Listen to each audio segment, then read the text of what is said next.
ప్రయాణం అంటే ఇక్కడ మనం చేసే జర్నీ మనం ఎలా చేస్తామని చూసినట్టే జర్నీకి మీకు ఒక రకంగా చెప్పాలంటే మీకు వచ్చేసి జూన్ వరకు కూడా మీకు ప్రయాణాలు చాలా వచ్చేసి అనుకూలం అనేది 50% మాత్రమే చూపిస్తుంది. ప్రయాణం చేయాలంటే మీకు ఈ సంవత్సరం జూన్ వరకు కూడా మీకు 50% మాత్రమే చూపిస్తూ ఉంది. జూన్ తర్వాత మీకు ప్రయాణానికి చాలా బాగుంటుంది. కారణము సౌకర్యం ఏర్పడుతుంది. సౌకర్యంతో ప్రయాణాలు ఉంటుంది. అనుకున్నట్టుగా వచ్చేసి మీకు వచ్చేసి మీరు ప్రయాణం చేస్తారు. అదేవిధంగా వచ్చేసి ప్రయాణాలు కూడా మీకు వచ్చేసి హ్యాపీగా ఉంటారని చూపిస్తూ ఉంది. ఎలాంటి ఇబ్బందులు లేవు.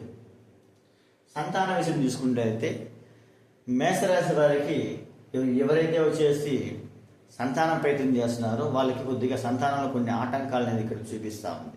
సంతానంలో కొన్ని ఆటంకాలు అనేది ఇక్కడ మేషరాశి వారికి చూపిస్తూ ఉంది. ఒకవేళ స్త్రీ సంతానం లేదంటే చేసే సిజరింగ్ ఆపరేషన్ ఇలాంటివి కూడా ఈ సంవత్సరం ఉంటాయి.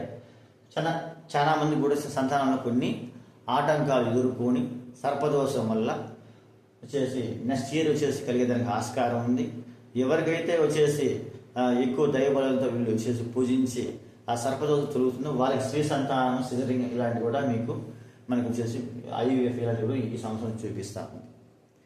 అదేవిధంగా వచ్చేసి గురువు యొక్క వచ్చేసి వక్ర ప్రభావం వల్ల కూడా కొందరికి నెక్స్ట్ ఇయర్ నుంచి వీళ్ళకి చేసి సంతానం చేసి కలిగేదానికి ఆస్కారం ఉంది. కొందరికి తల్లి తండ్రి బంధువులు ఈ సంవత్సరం తల్లితో వచ్చేసి బాంధవ్యం అనేది పెరుగుతుంది. అదేవిధంగా తండ్రితోనూ మీకు వచ్చేసి సఖ్యత బాగుంది. ఈ సంవత్సరం తల్లిదండ్రుల బంధువులతోనూ మీరు బాగుంటారు. తర్వాత మీకు తల్లిదండ్రుల ద్వారా మీకు వాహన యోగము, గృహయోగము, స్థలము ఇవన్నీ కూడా వచ్చేసి మీకు లబ్ధి పొందే ఆస్కారం ఉంది. ధనయోగం కూడా అంటే తల్లిదండ్రుల యొక్క ఆస్తిపాస్తుల వల్ల కానీ వాళ్ళ యొక్క సపోర్ట్ కానీ వాళ్ళ కూడా మీకు వచ్చేసి ధనం కూడా వచ్చే ఆస్కారం కూడా మీకు ఈ సంవత్సరం చూపిస్తూ ఉంది. 2026వ సంవత్సరం ద్వితీయ భాగం నుంచి కూడా 2027 వరకు కూడా తల్లిదండ్రుల ద్వారా మీకు ఆస్తిపాస్తులు కానీ ధనం కానీ మీకు లభించే ఆస్కారం మీకు ఎక్కువగా ఉంది. గృహంలో కొన్ని మార్పులు చేసేదానికి ఆస్కారం ఉంది.